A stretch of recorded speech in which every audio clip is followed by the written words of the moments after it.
生徒の前なんでね。カットつけさせてもらうよ。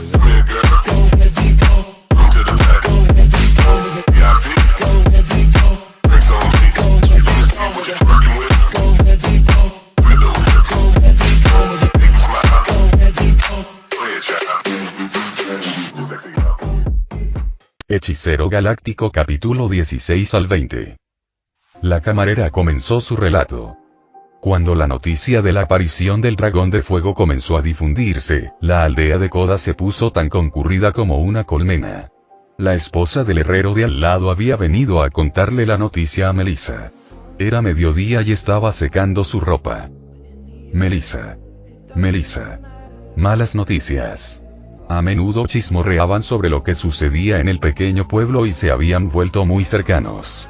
Incluso si no había nadie en la casa, ella sabía dónde estaría Melissa cuando fue a buscarla al lugar donde secaba su ropa. Melissa le dijo a su hijo, que estaba recogiendo la ropa seca, que le avisara a su marido, que estaba en el campo, y luego corrió a su casa para empezar a empacar. Después de un rato, su marido regresó jadeando y gritando: «¿Está todo bien?». Aparentemente, la forma en que su hijo lo había descrito le hizo pensar que el dragón de llama ya había atacado la aldea. Al ver que su esposa estaba sana y salva, el marido se sentó en el suelo aliviado. Aunque ella estaba a salvo, el verdadero peligro seguía acechando a la vuelta de la esquina. Después de explicarle la situación a su marido, Melissa volvió a preparar el equipaje. Después de cargar su comida, agua, algunas necesidades básicas diarias, algunos cambios de ropa y sus ahorros duramente ganados en su carro que usaban para la agricultura, este se estaba doblando bajo el peso de todo su equipaje. Utilizaron una mula para tirar del carro mientras su hijo y su marido lo empujaban desde atrás y luego emprendieron el camino hacia el pueblo. Cuando llegaron al centro del pueblo, ya había muchos otros aldeanos también en sus carros abarrotando el camino. Muchos carros se habían averiado debido a su pesada carga, bloqueando la calle. Después de perder un tiempo precioso esperando a que se despejaran los carros, finalmente salieron del pueblo. Para entonces, el sol ya estaba empezando a ponerse. Por la noche acamparon y al amanecer prosiguieron su viaje. Sin embargo, entre los refugiados había personas lentas y personas rápidas. 3 días después, los pueblos que habían traído a los ancianos y a los niños se habían quedado atrás de la caravana. La distancia entre cada carro era cada vez mayor y los que iban atrás ya no podían ver a los que iban delante. A veces, las ruedas de un carro se atascaban en el suelo fangoso y este se quedaba inmóvil. Los gritos furiosos de «quítate del camino» y los gritos desesperados de «ven a ayudar» se entrelazaban entre sí, amplificando las frustraciones de todos los presentes. Por todas partes se podían ver escenas de gente peleándose, carros volcados, equipajes esparcidos por todas partes, niños llorando a gritos y mujeres con evidentes expresiones de desesperación en sus rostros. Pero, en el momento de necesidad, sus salvadores acudieron en su ayuda. Eran los hombres de verde. Eran 12, 2 de ellos niñas. La voz de la camarera no solo la oían los caballeros, sino también los demás clientes. Sin darse cuenta, la taberna se quedó en silencio mientras Melissa describía el éxodo del pueblo, así como la presencia de mujeres entre la gente de verde. Nadie en la taberna sabía nada sobre ellas. ¿Cómo son las chicas? La pregunta de Norma hizo que Melissa dijera HMPH. Con fastidio. Los hombres son cerdos. Uf, ¿qué más da? Había una mujer alta. Durante el día, llevaba un casco que le cubría el pelo, pero por la noche, cuando nos íbamos a acampar, la vi con claridad. Cuando se desató la cola de caballo, incluso yo, una mujer como ella, me quedé sin aliento por la sorpresa. Su color de pelo era tan negro como una pluma de cuervo. Si no hubiera una barrera lingüística entre nosotras, le habría preguntado el secreto de su intenso color negro. Su cuerpo también era delgado. Era definitivamente una belleza exótica. Al escuchar su descripción, los ojos de los hombres se iluminaron de lujuria. ¿Y el otro? Esa mujer era como un gato. Tenía el pelo castaño y un cuerpo pequeño. Llevaba el pelo corto como el de un niño y estaba llena de energía. También era capaz de cuidar a los demás y se llevaba bien con los niños al instante. Pero incluso los hombres más poderosos le tenían miedo. Cuando mi marido se peleó con el marido de Moller, ella entró en la pelea como un trueno y utilizó solo sus piernas para derribar a esos dos hombres grandes. Los hombres que las rodeaban perdieron el interés al instante. Una atmósfera vacía había envuelto la escena. Una mujer con ese aspecto infantil no era popular entre los hombres. Tiene una figura estupenda. Aunque era bajita, sus pechos eran como ubres de vaca. Hasta yo me puse celoso de esos melones. Su cintura también era muy delgada, era imperdonable. Sin embargo, su rostro era más lindo que hermoso. ¡Uruaga! Como se esperaba, Melissa chasqueó la lengua en señal de fastidio ante los hombres que la vitoreaban. Aunque el entusiasmo de los clientes era algo bueno, como mujer, no podía estar contenta por ello. Fue así. Pasaron muchas cosas, pero aún así logramos seguir adelante. Pero esa bestia finalmente nos alcanzó.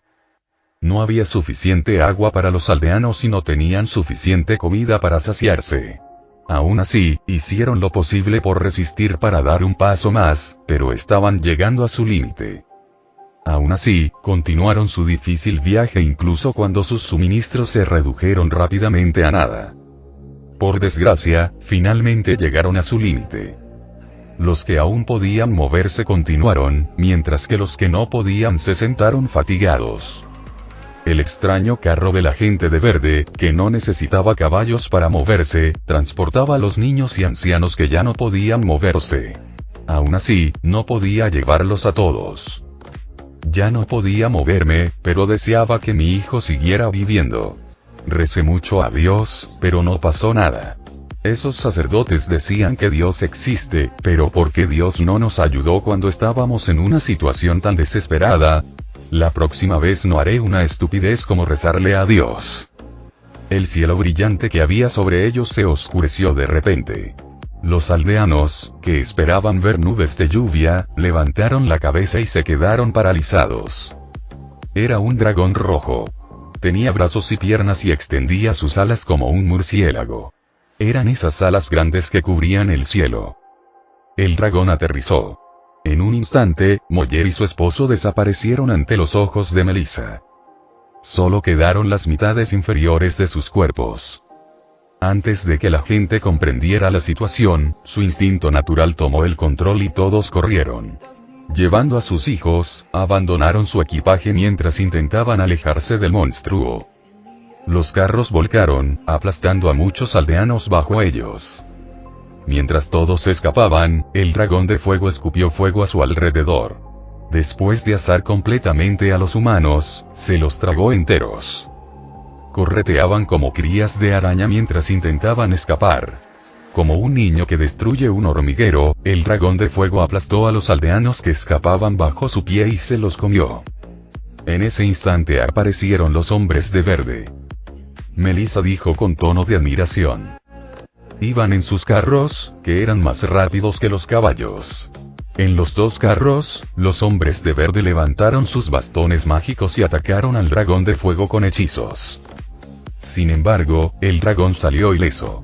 Ni siquiera su magia pudo atravesar las escamas del dragón. Pero no se rindieron. Dieron vueltas alrededor del dragón repetidamente y siguieron atacando para ganar tiempo para que los aldeanos pudieran escapar.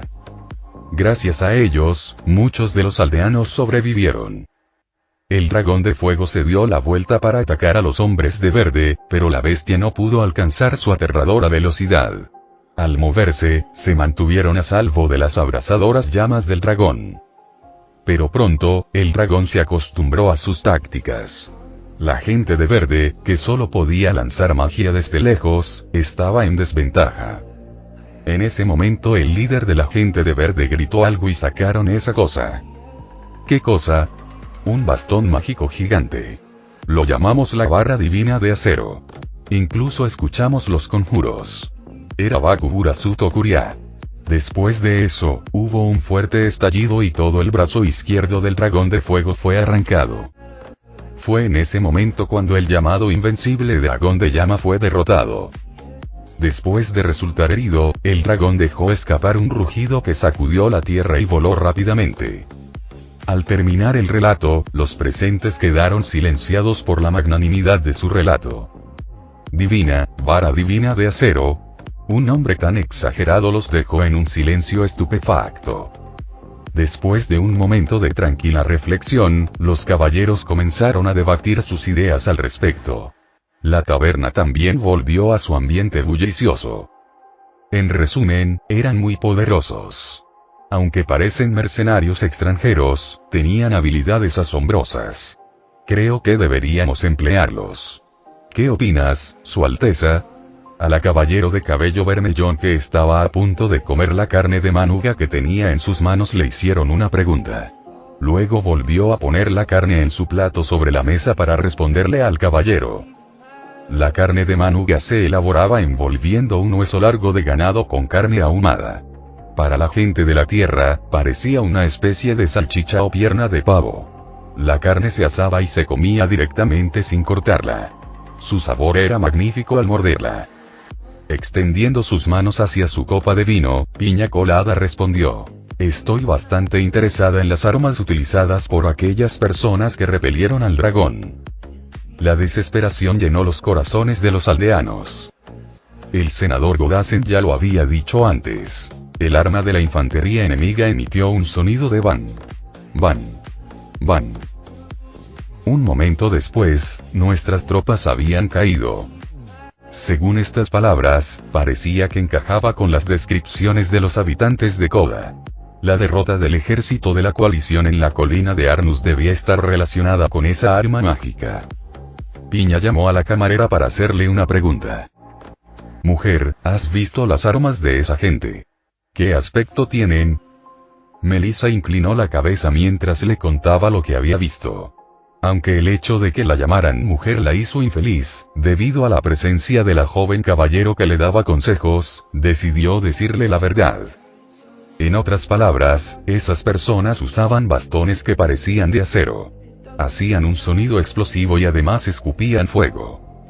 En mi opinión, es un arma mágica. Entonces, el bastón que usaron para repeler a Luir Mesliter, se llama la vara divina de acero, ¿verdad? ¿Cómo es? Intenta describirlo lo mejor que puedas. No dije que era un dragón de fuego, no un dragón serpenteante, insistió la camarera. Con una sonrisa maliciosa, miró a los hombres que la rodeaban. Estás hablando de retórica. La vara divina es buena, bueno, no puedo culparte, ya que naciste en un entorno sobreprotector. Pero, ¿por qué no le preguntas a las chicas que tienen maridos? Es lo mismo que una cosa de hombre. Por supuesto, es tan grande que puedes abrazarla. No creo que ningún hombre aquí tenga una cosa tan grande o tan negra como esta. La camarera se rió groseramente mientras se dirigía a la otra mesa para tomar pedidos. Confundido, Piña miró a los caballeros varones en busca de una explicación. Como si fuera una señal, todos apartaron la cara de la mirada de Piña. Finalmente puso su mirada en Hamilton. Tú tienes una prometida, ¿verdad? Ella debe haber pensado que estaba a salvo de la línea de fuego. El caballero, Hamilton Unoro, que estaba bebiendo sopa, la escupió con sorpresa. Su cabello corto y desordenado se sacudió con su cabeza mientras protestaba. Lo sé, pero sigo siendo una doncella. ¿Cómo podría saber algo así, ah? Los ojos de los hombres se posaron en Hamilton. ese tipo de cosas, ¿eh? La mirada sospechosa de Piña la atravesó. Hamilton no pudo evitar sonrojarse furiosamente mientras se encogía en su asiento. Un mes de progreso. La ladera de la montaña, que antes era estéril, era ahora un bullicioso centro de actividad, transformada por los incansables esfuerzos de los trabajadores golems y esqueletos, y la avanzada tecnología del imperio hechicero. En tan solo un mes, un enorme fuerte se había levantado del suelo, sus muros y torres perforaban el cielo como los colmillos de un gigante. La puerta, un portal resplandeciente que conectaba este mundo con otros, se encontraba en el corazón del fuerte, y su poder recorría la estructura misma. El diseño del fuerte era una maravilla de la ingeniería moderna, con imponentes muros que parecían desafiar la gravedad y una red laberíntica de túneles y cámaras excavadas en la ladera de la montaña. Los muros estaban encantados con magia poderosa, lo que los hacía prácticamente impenetrables para cualquier posible atacante. Cañones, ametralladoras y otros armamentos letales estaban montados a lo largo de los muros, listos para desatar el infierno sobre cualquier enemigo lo suficientemente tonto como para acercarse. En el interior del fuerte se había formado una próspera base militar. Las zonas de almacenamiento estaban repletas de suministros, los garajes zumbaban con el sonido de los motores y los edificios administrativos bullían de actividad. Las viviendas, los centros de investigación, los talleres, los hospitales, las posadas, los cuarteles, los establos y los centros de mando desempeñaban su papel en el apoyo del inmenso ejército que llamaba hogar a este lugar. Más allá de los muros del fuerte, una red de caminos y túneles atravesaba las montañas, lo que permitía un rápido despliegue de tropas y suministros. Las torres de exploración, situadas en lo alto de los picos más altos, vigilaban como centinelas, con sus armas listas para atacar en cualquier momento. Una magia invisible envolvía los búnkeres, haciéndolos prácticamente invisibles a simple vista. En las montañas circundantes, se había arraigado un extraño y maravilloso ecosistema. Ents, fantasmas, plantas y dríades vagaban por el bosque. Sus formas retorcidas eran un testimonio de la magia oscura que impregnaba este reino. Estas criaturas servían como guardianes, protegiendo el fuerte y a sus habitantes de cualquier amenaza que pudiera surgir. La oficina de Ragnarok. En una oficina poco iluminada, en lo profundo del fuerte, Ragnarok estaba sentado detrás de un enorme escritorio, con la mirada fija en un gran mapa de la región circundante. Albert, su ayudante de confianza, estaba de pie frente a él, esperando instrucciones. Señor, hay 2 ciudades a cada lado de esta cordillera, informó Albert. La ciudad del sur es Rondel, la ciudad del conocimiento, y la ciudad del norte es Itálica, la ciudad del comercio. ¿A cuál de ellas debemos acercarnos primero? Ragnarok entrecerró los ojos y su mente se puso a pensar en las implicaciones de cada decisión. Envía Altair a Itálica y a William a Rondel, decidió con voz firme y autoritaria. Sí, señor, respondió Albert, tomando nota en su pergamino. Tengo otro informe que presentar, señor. ¿Qué es? Preguntó Ragnarok, despertando su interés. Hemos descubierto varias aldeas humanoides alrededor de esta cordillera, señor. Los aldeanos fueron atacados por las tropas imperiales.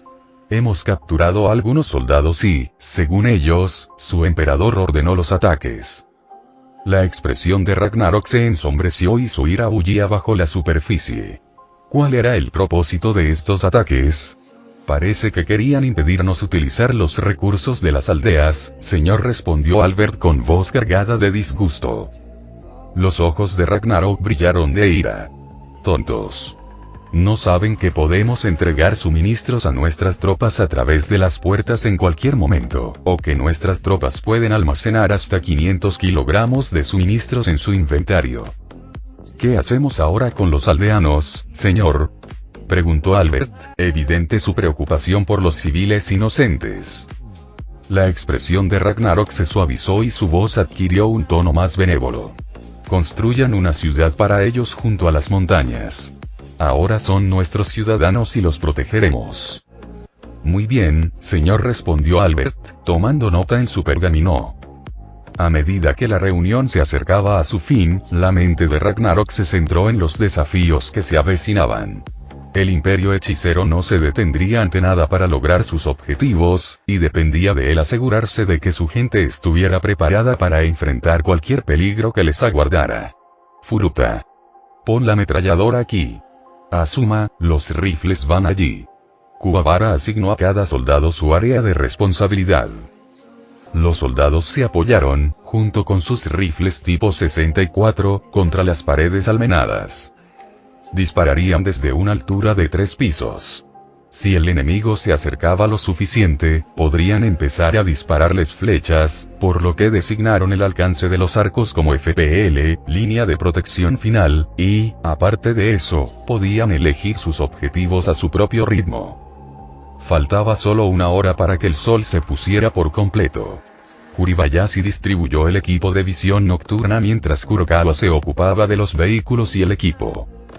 Detrás de Itami y los demás había un gran número de ciudadanos que llevaban herramientas agrícolas o palos de madera, esperando inquietos las instrucciones. Justo en ese momento, llegó Nishina, sosteniendo un libro de frases en una mano con ambos brazos extendidos, haciendo movimientos de cavar e indicando que debían llenar los sacos que tenían con tierra y traerlos. Los demás estaban juntando leña para quemar, preparándola para una hoguera. Los habitantes del pueblo se preguntaban por qué no hacían fuego por la noche mientras trabajaban. Mientras tanto, alguien le hizo una pregunta a Itami, quien estaba mirando a través de su equipo de visión nocturna montado en el casco con Tuka y Lelei. ¿Eh? ¿Por qué ayudamos a los imperiales, que deberían ser nuestros enemigos? Bueno, es para proteger a la gente de esta ciudad, respondió Itami. Rory se rió al oír la respuesta.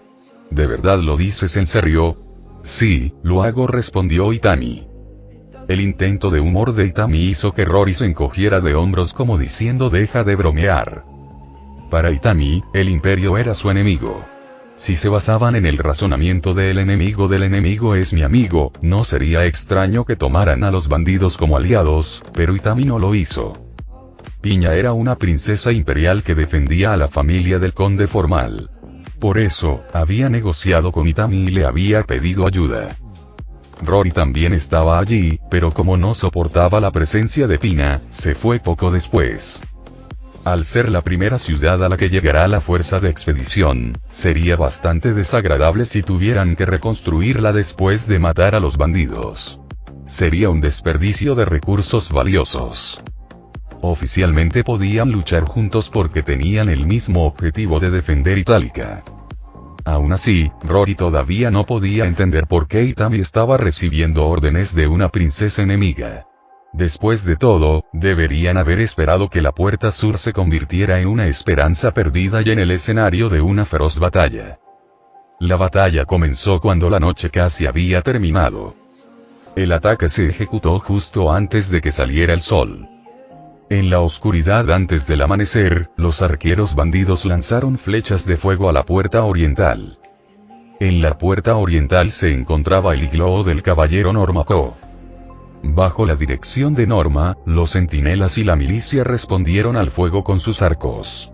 Aunque se llamaban milicianos, eran granjeros que nunca habían tocado un arco en su vida, y era imposible esperar precisión de ellos.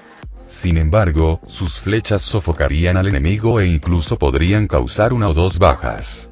De esta manera, la batalla se convirtió en un intercambio de flechas por un tiempo. Los soldados, los granjeros, los hombres destrozados que se habían convertido en bandidos, todos gritaron y cayeron. Entre los arqueros marchaban soldados de infantería con armadura y portando escudos robustos. Se apretaban contra la pared.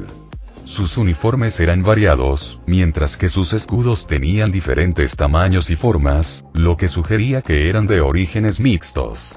Contra ellos, las robustas tías de la tienda de comestibles y los niños mayores les arrojaban piedras o les arrojaban calderos de plomo fundido. Estas armas eran más eficaces y destructivas que las imprecisas descargas de los arcos. Debajo de los muros, los bandidos alzaron sus escudos en un intento de protegerse de la tormenta de flechas y piedras que caía sobre ellos. Incluso si eran alcanzados por flechas, derribados por rocas o quemados vivos por aceite hirviendo, no retrocedieron.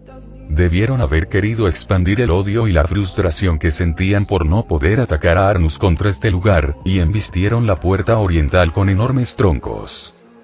En cuanto a los bandidos, para los restos del ejército de coalición derrotado, la batalla de Arnus no fue una batalla. En Arnus, sin siquiera haber visto a su enemigo, sin saber lo que estaba pasando, su propia gente simplemente había caído. Eso no fue una batalla. No, fue una masacre unilateral. El odio hacia el imperio, que los había mantenido cruelmente en la ignorancia de su enemigo, sus rencores contra los comandantes inútiles que solo podían impulsarlos hacia la muerte, estos sentimientos y el miedo a enfrentarse a ellos estaban profundamente grabados en sus corazones.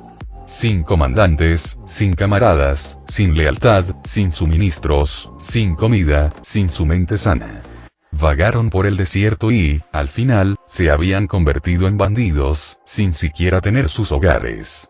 Pronto, otros que habían sufrido como ellos se unieron, y su número había aumentado hasta ahora. Su respeto por el imperio se había convertido en una mezcla de odio y rabia que gobernaba sus almas. Esta era la guerra, que cortaba con espadas, mataba con flechas, quemaba con fuego y pisoteaba con pezuñas. Esta era la guerra, con sus violaciones, sus saqueos, sus masacres y sus muertes. De hecho, habían hecho de la guerra su motivación. Una guerra personal, una guerra que pudiera satisfacerlos. Una simple matanza, una simple propagación de la muerte. Las sensaciones de apuñalar, cortar y ser apuñalado, bañarse en la sangre de los oponentes, abrazarse a la tierra fría mientras morían. Se lanzaron hacia adelante para experimentar esto. Si no, la guerra habría terminado para ellos. Varias escaleras se engancharon en la muralla de la ciudad. Los bandidos levantaron sus escudos y treparon por ellas. Evitando las flechas que les lanzaban, los bandidos finalmente llegaron a la cima de la muralla. Un valiente granjero logró subirse por una escalera a pesar de haber recibido una flecha en el hombro. Los bandidos alabaron su valor mientras disparaban sus flechas y lo vitorearon mientras lo derribaban. La escalera que se había soltado de la pared cayó con los soldados al suelo, junto con el granjero que la había derribado. Incluso el fuerte estruendo que se oyó al chocar contra el suelo provocó una ronda de vítores.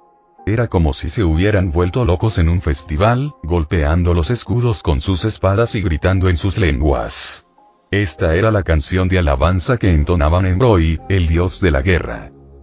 La locura de la batalla fue su sacrificio a Broi y las llamas de la guerra, alimentadas por las almas de los combatientes muertos, ardieron ferozmente. Las flechas de fuego alcanzaron la torre del reloj, que ardía salvajemente sin control contra la oscuridad de la noche. El apóstol, Rory Mercury, estaba tratando de soportarlo. Se abrazó a sí misma para soportarlo. El sudor le corría por la frente. ¿Por qué? El espíritu de la batalla que flotaba a su alrededor infectó su carne y penetró su espíritu. ¿Por qué no atacan aquí? Las llamas de la guerra quemaron su alma y dulces movimientos fluyeron desde su corazón hasta su balanceante columna vertebral. Sus brazos y piernas se movían solos y temblaba como una sacerdotisa intoxicada con drogas alucinógenas. Jajaja, el placer que fluía desde su interior casi la llevó al clímax, y contra la oscuridad de la noche, la semidiosa torció su cuerpo para que todos pudieran ver su forma fascinante. ¿Está bien? Itami quería acercarse a Rory ya que estaba sorprendido por su repentino frenesí, pero Lele y Tuka lo detuvieron. Es porque ella es un apóstol, no lo entendía muy bien, pero parecía que esa era la razón por la que Rory estaba tan frustrado. Si así era mientras estaba tan lejos del campo de batalla, ¿cómo sería en el centro del mismo? Probablemente vería a todos como enemigos y los masacraría a todos. Nadie podría detenerla, ni siquiera ella misma. La explicación de Lelei simplemente puso nervioso a Itami. Itami se volvió hacia Lelei. ¿Puedes ayudarla? Ella pensó por un momento. Podría, pero eso dañaría irreversiblemente su conexión con lo que sea que esté conectada. Sería como si te cortara la columna y esperara que caminaras sin ella como si nada hubiera pasado. Itami tragó saliva nerviosamente. Mientras tanto al otro lado de Itálica. Los bandidos deberían atacar las aldeas. Eres muy atrevido al atacar una ciudad. Así gritó el caballero Norma. Había descubierto que ninguna de las flechas de su lado había dado en el blanco.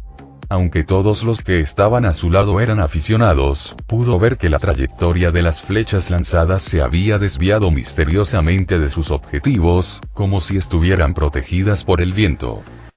¿Podría ser que el enemigo pueda invocar espíritus?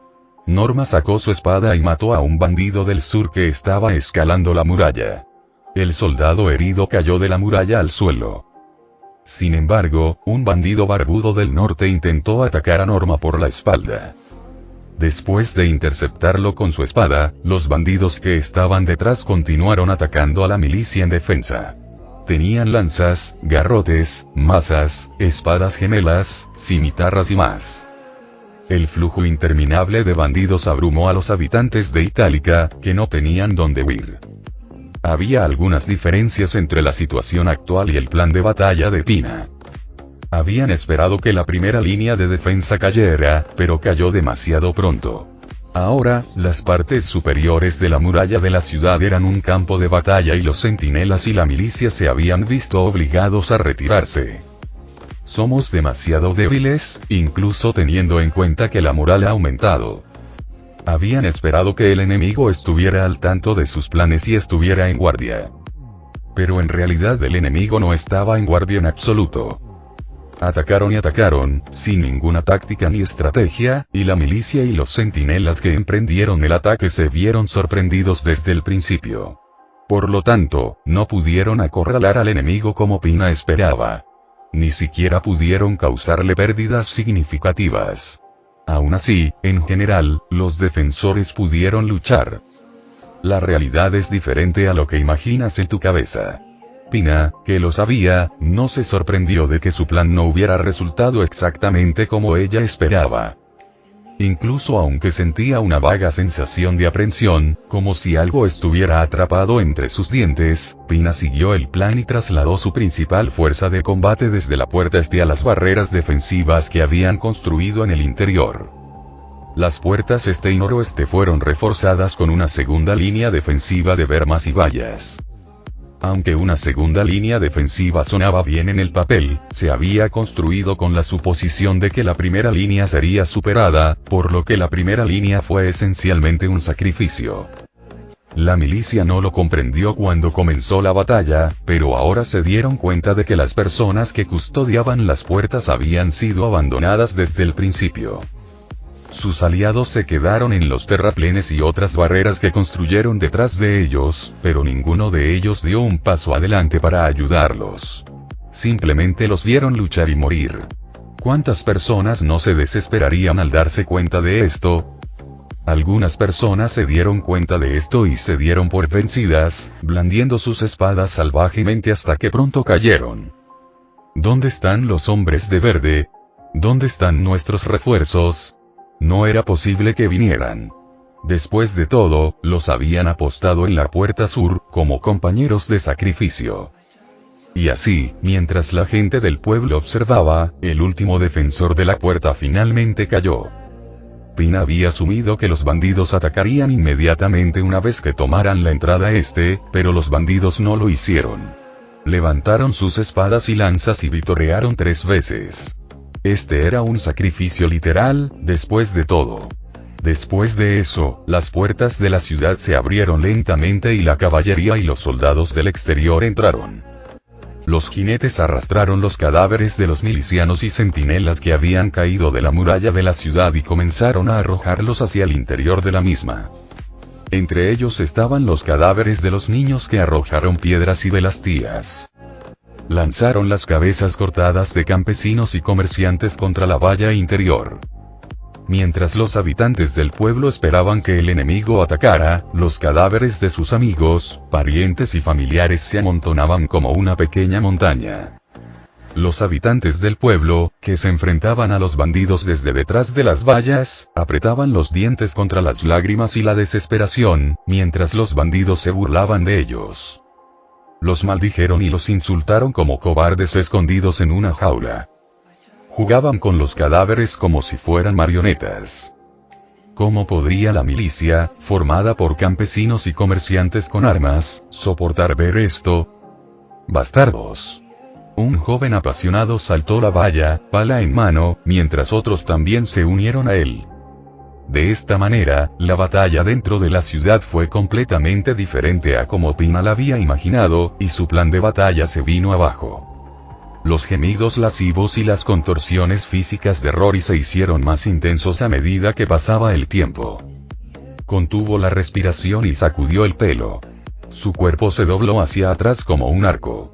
Se agarró la cabeza, al borde de las lágrimas, y sus pies patearon el suelo. Su aferramiento febril y su expresión retorcida parecían como si la hubieran maldecido, como si fuera una marioneta que se estremeciera con sus hilos, con su cuerpo retorciéndose y sus brazos agitándose.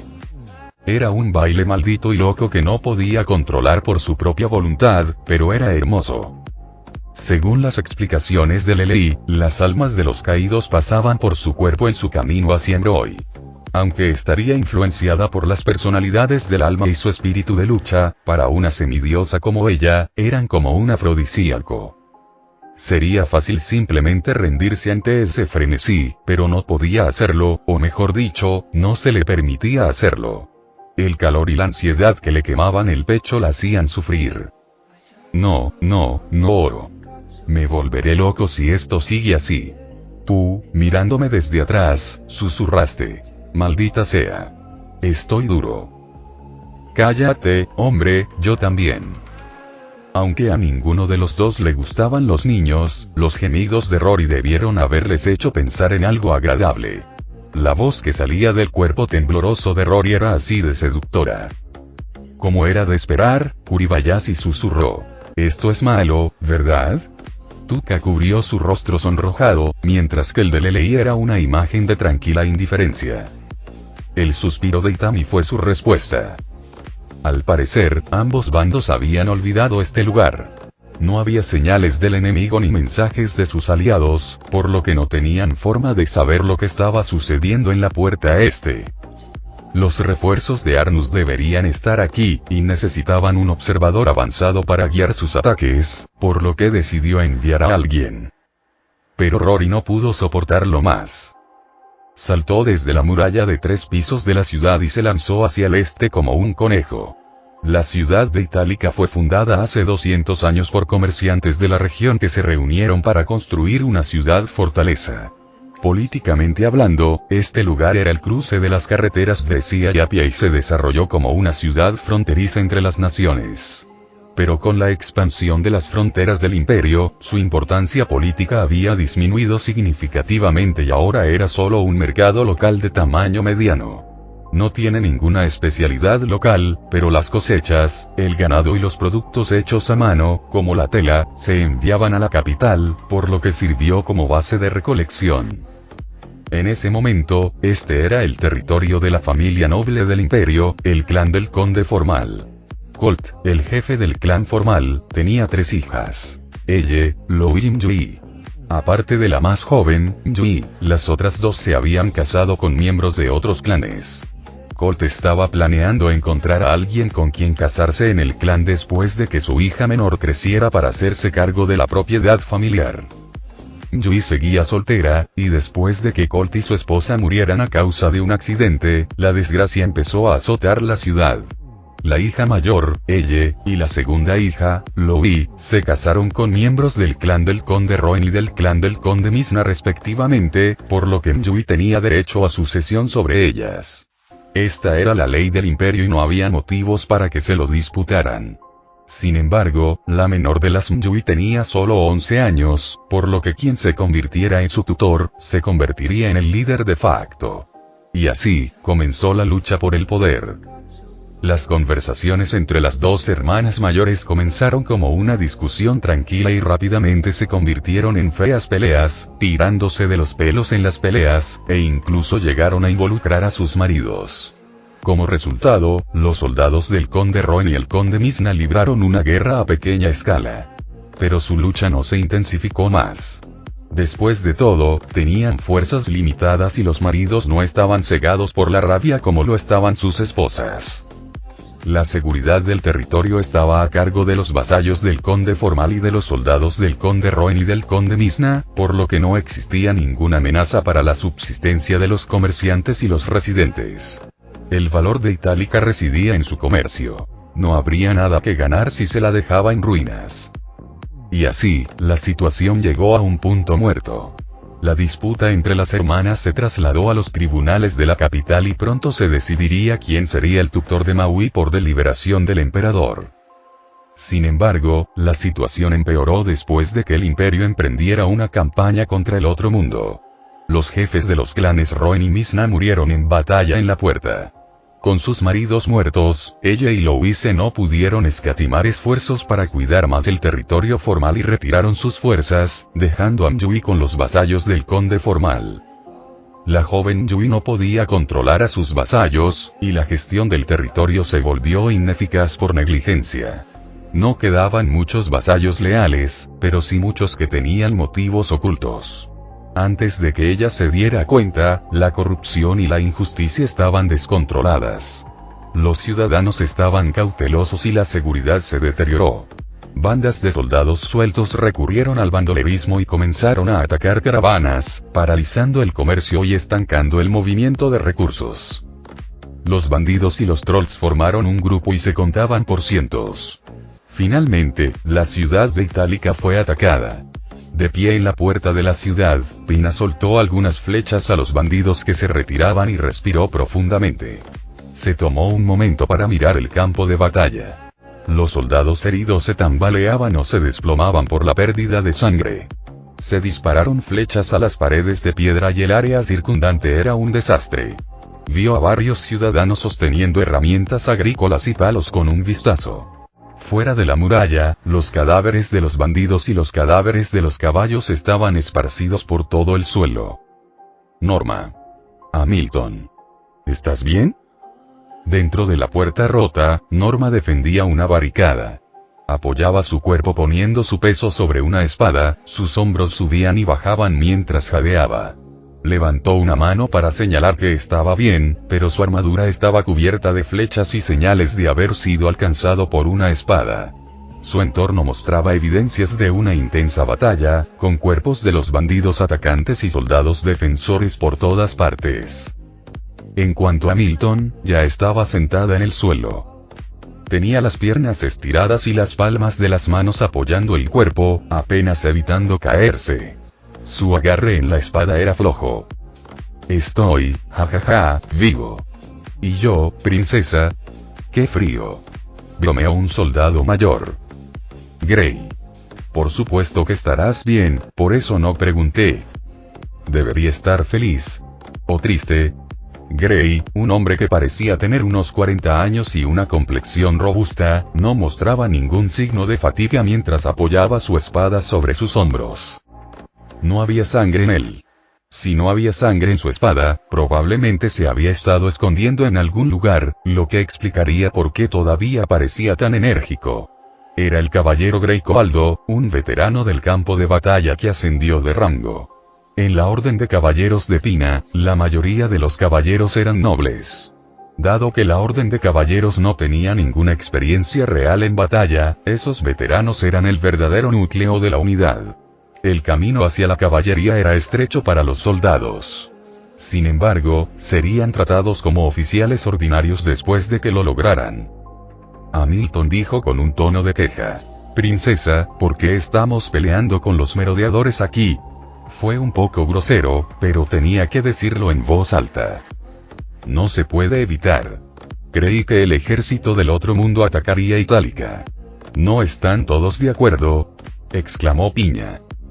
Después de completar su investigación de las áreas alrededor de Arnus, Pina escuchó algunas noticias ya que estaba planeando infiltrarse en Arnusil.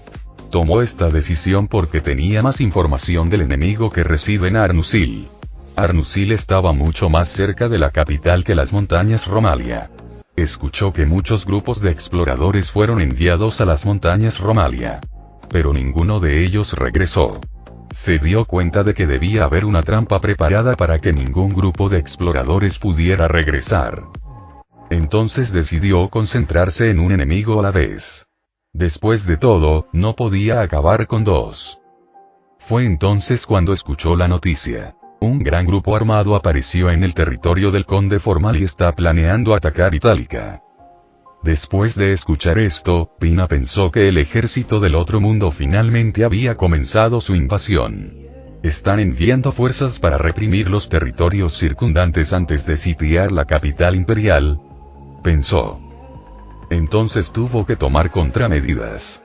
Para Pina, en lugar de un reconocimiento sin sentido, una batalla elegante le convenía más. Se retiró de Arnus, ordenó a sus caballeros que se dirigieran a Itálica, mientras ella y su grupo se apresuraban allí por adelantado. No importaba qué tipo de batalla fuera, no saber la escala y el potencial de batalla del enemigo sería inútil. Si las fuerzas enemigas eran limitadas, defendería Itálica y atacaría con un ataque de pinza con sus caballeros que llegarían más tarde. Sin embargo, pronto se dio cuenta de que los que atacaban Itálica eran una banda de merodeadores. La mayoría de los miembros eran restos del antiguo ejército de la coalición. En contraste, la cabeza del clan formal a cargo de las defensas de la ciudad tenía solo 11 años. No podía comandar en la batalla y la moral estaba en su nivel más bajo. Pina estaba desanimada, pero no podía quedarse de brazos cruzados viendo cómo los bandidos arrasaban la ciudad. Así que reveló su identidad al clan y tomó por la fuerza el mando de los soldados de la condesa en defensa de Itálica. Si podemos aguantar 3 días, mis caballeros estarán aquí, dijo Pina. Para ser sinceros, podrían llegar incluso más tarde que eso. Pero los ciudadanos y las tropas de la condesa creyeron en Pina y lucharon con todas sus fuerzas. El enemigo podía ser el resto de un ejército derrotado, pero eran antiguos soldados y expertos en atacar fortalezas. La ciudad no cayó, pero la puerta que se suponía que era sólida fue destruida, lo que permitió la entrada del enemigo. Con la ayuda de los ciudadanos y la milicia que luchaba con sus herramientas agrícolas, sobrevivieron el primer día, pero se sintió como una derrota. Habían perdido demasiado. El reducido número de tropas disminuyó y los valientes de la milicia cayeron en batalla. Lo que quedó fueron bajas y soldados exhaustos. Un solo día fue suficiente para hundir la moral de los soldados y los ciudadanos hasta el fondo. Pina no podía pensar en nada que pudiera levantarles el ánimo. Así fue como terminó su primera batalla. La otrora pacífica ciudad de Rondel, famosa por su academia de magia y sus estimados hechiceros, era ahora un escenario de absoluta devastación. Las calles, que antes estaban llenas de bulliciosos mercados y vibrantes tiendas, ahora estaban llenas de sonidos de gritos, acero entrechocando y el acre olor del humo. Los habitantes de la ciudad, una mezcla de magos, sabios investigadores, alquimistas y ciudadanos comunes, luchaban por sus vidas contra una horda de soldados locos y ladrones locales. Los soldados, que habían escapado de las montañas de Romalia, habían sido enloquecidos por una fuerza desconocida y ahora atacaban la ciudad con desenfreno temerario. Los magos y alquimistas, que antes habían trabajado juntos en armonía, ahora luchaban codo con codo para repeler a los invasores. A pesar de sus valientes esfuerzos, la gran cantidad de atacantes estaba empezando a pasar factura. Lady Mimosa, una maga respetada y líder de la defensa de la ciudad, se mantuvo firme en medio del caos. Sus ojos brillaban con determinación mientras reunía a sus compañeros magos y alquimistas. No se derrumben. Tenemos que mantenerlos aquí. Los demás pueden escapar. Gritó por encima del estruendo de la batalla. Pero a pesar de su valentía, la situación se estaba volviendo cada vez más desesperada. Los invasores parecían estar en todas partes, su número era infinito. Los defensores de la ciudad comenzaban a cansarse, su magia y su fuerza menguaban. Mientras tanto, una fuerza liderada por Altair marchaba hacia Rondel. Altair, una guerrera experimentada y líder, había recibido la tarea de reunir información de la ciudad. Pero a medida que se acercaba a la ciudad, se dio cuenta de que la situación era mucho más compleja de lo que había previsto. Mamá, nos acaban de ordenar que recopilemos información. ¿Qué vamos a hacer con tantas tropas?, preguntó un hombre bestia que conducía el coche de Altair. La expresión de Altair era sombría. Nos encargaron reunir información. Pero ¿qué garantía hay de que la gente de esa ciudad no nos atacará? Además, solo traje 3000 soldados. Si la gente de la ciudad se niega a darnos información, la recopilaremos por la fuerza. El hombre bestia asintió, comprendiendo la gravedad de la situación. Mientras se acercaban a la ciudad, apareció una pantalla frente a Altair, mostrando a un demonio con uniforme militar. Señora, la ciudad ha sido atacada por las tropas imperiales. Muchos lugares de la ciudad están en llamas. ¿Cuál es su orden? La expresión de Altair se ensombreció. ¿Qué? Ese imperio bárbaro, necesitamos reunir información de la ciudad. Es bueno, dile a los soldados que se apresuren a llegar a la ciudad. Mata a todas las fuerzas invasoras en la ciudad. Tenemos que salvar la ciudad. El demonio asintió y la pantalla desapareció. Altair se volvió hacia sus soldados. Salgamos. Tenemos una ciudad que salvar. La batalla fue intensa, ambos bandos intercambiaron golpes y ninguno logró la ventaja. Mimosa, Arpeggio y los magos supervivientes se vieron rodeados por los invasores, y su magia y fuerza se debilitaron. Arpeggio, un mago no puedo morir así aquí. Aún no he perdido a mi hermana, dijo Arpeggio, con la voz temblorosa por la emoción. La expresión de Mimosa era sombría. ¿Aún estás pensando en ella? Arpeggio asintió con la cabeza y sus ojos se llenaron de lágrimas. Pero no creo que vuelva a verla nunca más. En ese momento, un soldado atacó a Arpeggio y la hirió en la espalda con una espada. Ella cayó al suelo, con el cuerpo débil y maltrecho.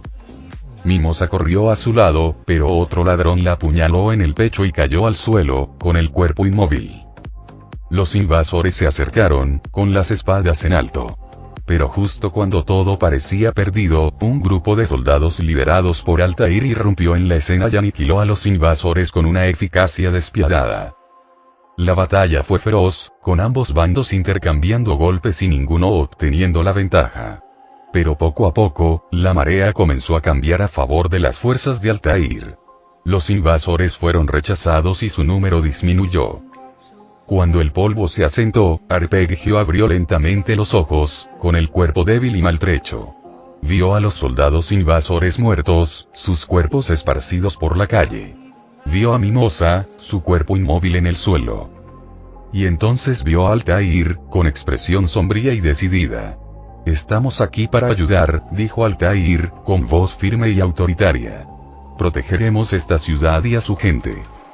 Los ojos de Arpeggio se abrieron con sorpresa, y luego perdió el conocimiento, su cuerpo exhausto. Voces, una guerrera y líder experimentada, miró sombríamente a sus compañeros mientras señalaba la ciudad fortaleza en el mapa. 3 días. La orden tardará 3 días en llegar a Itálica. Para entonces ya será demasiado tarde. Objetó Panache. Voces asintió con expresión sombría. Sí. Incluso forzando la marcha, todavía tardaremos 2 días y el pie estará agotado. Lo que haremos es esto. Vifita, tú tomarás el mando de la fuerza principal. Haz que avancen tan rápido como puedas, listos para luchar. Panache, tú y yo tomaremos nuestros mejores jinetes y caballos y nos apresuraremos a llegar a Itálica. Vifita aceptó sus instrucciones con desagrado, aunque comprendía el sentido de las mismas. Aún así, hubiera preferido formar parte del grupo de avanzada, pero alguien tenía que seguir al mando. Miró a sus 2 amigas. Nos vemos en Itálica entonces. En Itálica, prometió Voces. Final del capítulo.